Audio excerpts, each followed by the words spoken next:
En première, on va parler de le behaviorisme, qui a ses origines en Rome avec les riches et l'implémentation dans la grande échelle dans France avec le roi Charlemagne en le 8e siècle. Ce système est efficace mais froid, créé pour fournir les travailleurs comme des machines, passives avec la capacité de répéter les enfants, en utilisant le stimulus comme les félicitations, la discipline et les notes. Pour l'expliquer, voilà le schéma de Soma. Le rôle de l'enseignant dans cela est de planifier et organiser la matière de la cours et aussi modéliser ce que les étudiants devraient faire. Son rôle est actif et il devrait être explicite et rigoureuse dans le stimulus.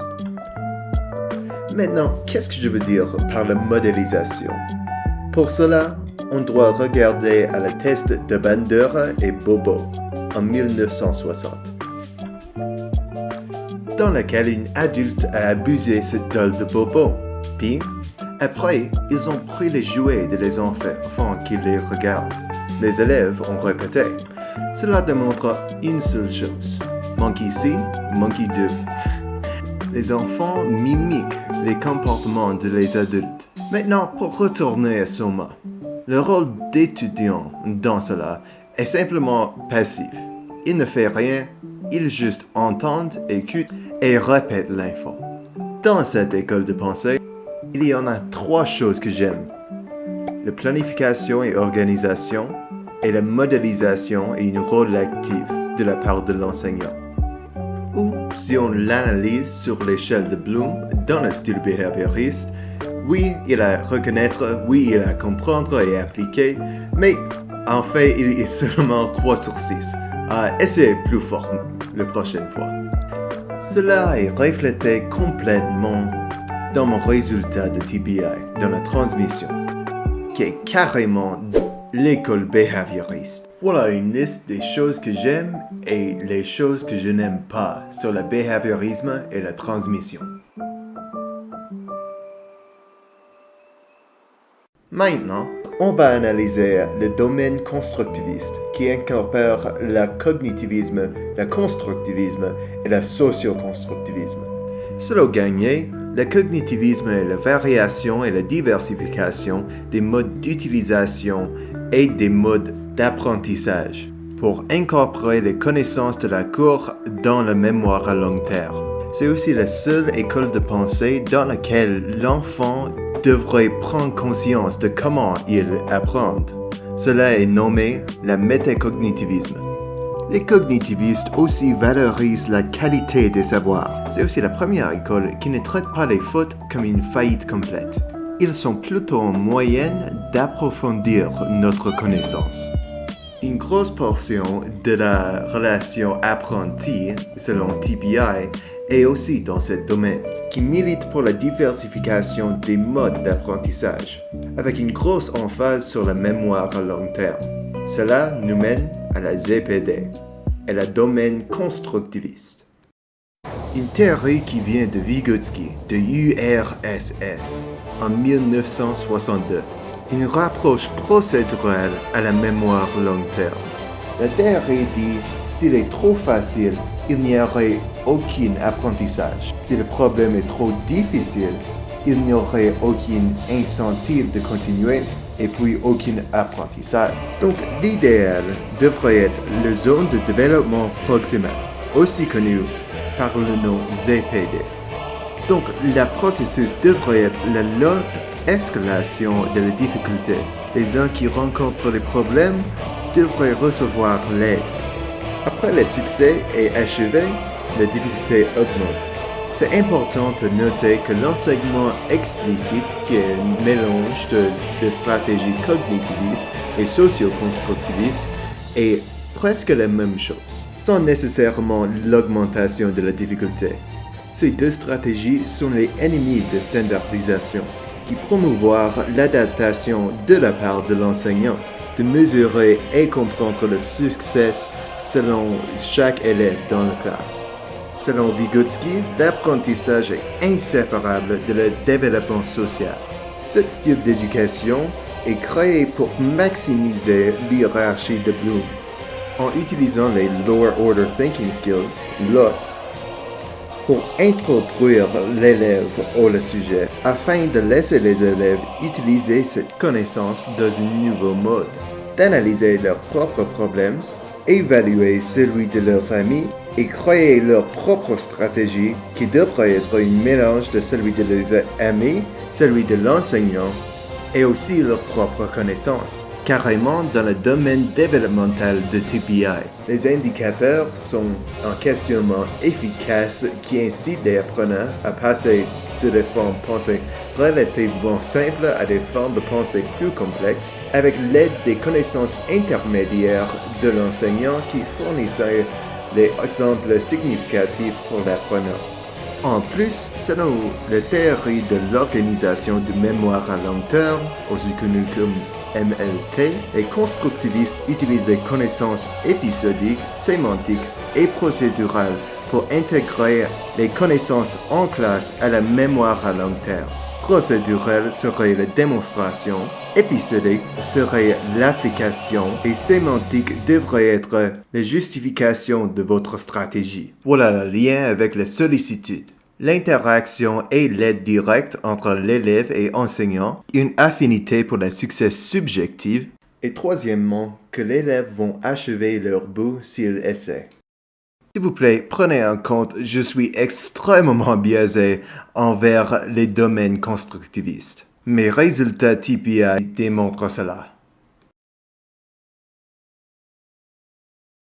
L'humanisme vise à dissocier l'enseignant de cette rôle autoritaire par maximiser la liberté et le sens de citoyenneté dans la salle de classe. Et je n'aime pas cela. Voici pourquoi. Ce genre d'éducation a été créé spécifiquement pour adresser toute la hiérarchie de Maslow. Cool, oui? Non. Les deux rangs de base comme le besoin de sécurité et besoin physiologique. Les besoins physiologiques sont plus ou moins hors de contrôle de l'école. Un environnement stable et prévisible est inné aux écoles et l'anxiété et crise sont plus ou moins adressées par l'umbrella constructiviste. Même chose avec les besoins d'appartenance et les besoins d'estime. Le besoin d'appartenance vient de l'inclusion de l'élève par l'enseignant et la promotion d'interactions sociales. Le besoin d'estime venait de la reconnaissance de les stratégies créées par l'élève et également la reconnaissance de leur but personnel. Leur besoin d'accomplissement venait de la réalisation de ces buts. En somme, la hiérarchie de Maslow est déjà satisfaite par les constructivistes. Prochain point de contention. L'éducation humaniste est basée sur 4 rangs, le citoyen, le critique, l'humaniste et personnel. La citoyenneté encourage la cohésion sociale et la collaboration, tout comme les constructivistes, et enseigne les compétences sociétales qui sont déjà couvertes par le curriculum. La seule chose unique à cette idéologie est l'encouragement d'une voix libre et les pensées et les valeurs personnelles de l'étudiant, qui, selon moi, dans notre système au moins, les élèves ont déjà. Cela nous mène à notre dernier domaine de TPI, le réforme sociale. Je pense que mes étudiants devraient être libres de mes biaises et ne se sentiront pas exclus parce que mes idéologies conflict avec leurs. Encore une fois, cela vient de mes biais personnels. Je le sais que la majorité de mes enseignants ont une complètement différente philosophie sur la politique que moi. Peut-être c'est juste parce que je suis un peu...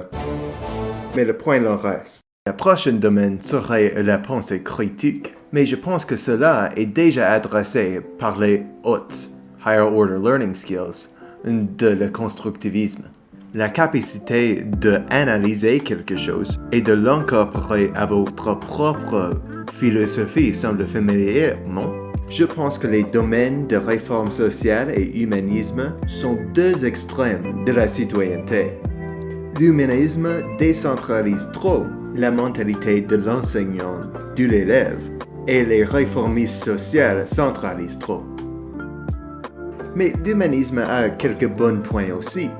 dans laquelle l'enseignant est moins autoritaire et plus effectif envers ses étudiants, encourageant la coopération entre les deux.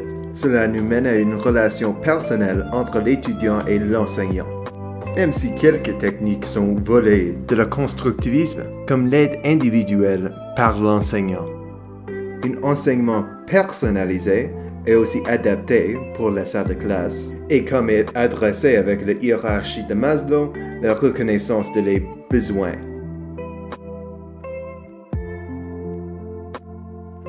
En conclusion, mon méthode d'enseignement est une hybride qui favorise fortement l'umbrella constructiviste, avec l'intégration de la ZPD, la variation des modes d'apprentissage avec une forte emphase sur la socialisation de l'élève. Cela mélange avec l'apprentissage social behavioriste, aussi l'affection et la coopération humaniste.